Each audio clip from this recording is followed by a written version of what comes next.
Hello po sa inyong lahat mga ka-crypto. Ako po si Pinoy Crypto Trader at sa video na ito ay atin pong pag-uusapan ang tungkol dito kay Shiba Inu.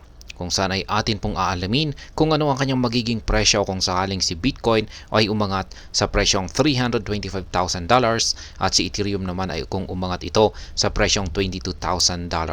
At yan po ay base sa mga prediction, base po sa prediction na inilabas ng Van Eck.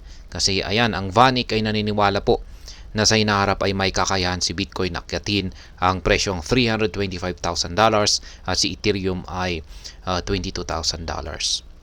At sa mga hindi po nakakaalam, ay itong si Shiba Inu ay may correlation po dito kay Bitcoin at saka kay Ethereum. Ibig pong sabihin kung pag-correlation ay medyo ginagaya po niya yung galawan ng market price ng mga ito.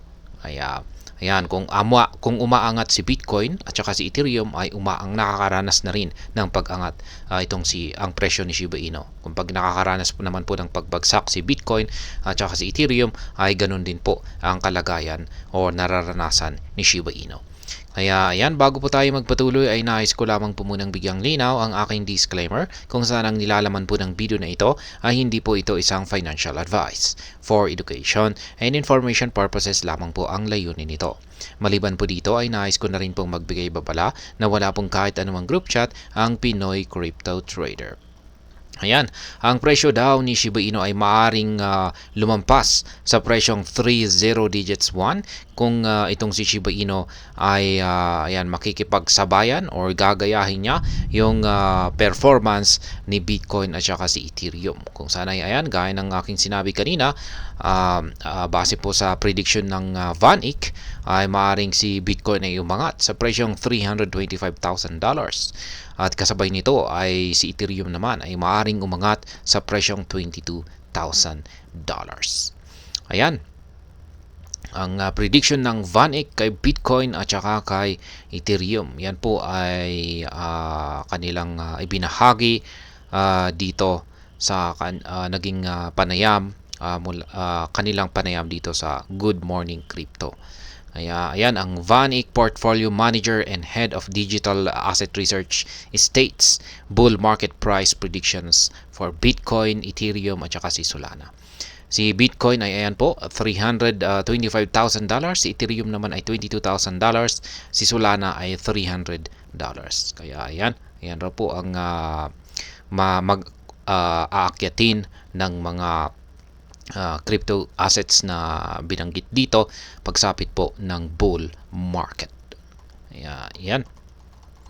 Shiba Inu price correlation with BTC and Ethereum. Yan. Ito po yung sinasabi ko kanina, yung correlation ni Shiba Inu kay Bitcoin at saka kay Ethereum. At meron po silang ibinahagi rito na isang table.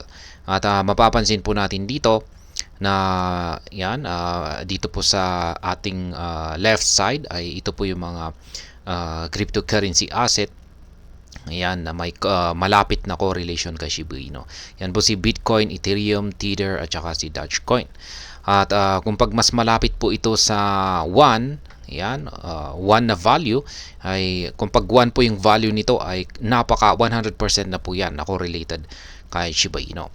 Kaya yan kay Bitcoin ay 0.85 yung kanyang correlation dito kay SHIB. At mas mataas naman po itong si Ethereum. 0.94 yung kanyang correlation dito kay SHIB. Pero yung pinakamatindi po talaga rito ay itong si Dogecoin kasi 99. Yan, 0.99. Halos talagang magkapareho po sila ng correlation kay SHIB. Pero ayan, yung parang mas nagdudulot po talaga ng paggalaw rito dito sa performance ni Shiba Inu ay itong si Bitcoin at saka si Ethereum.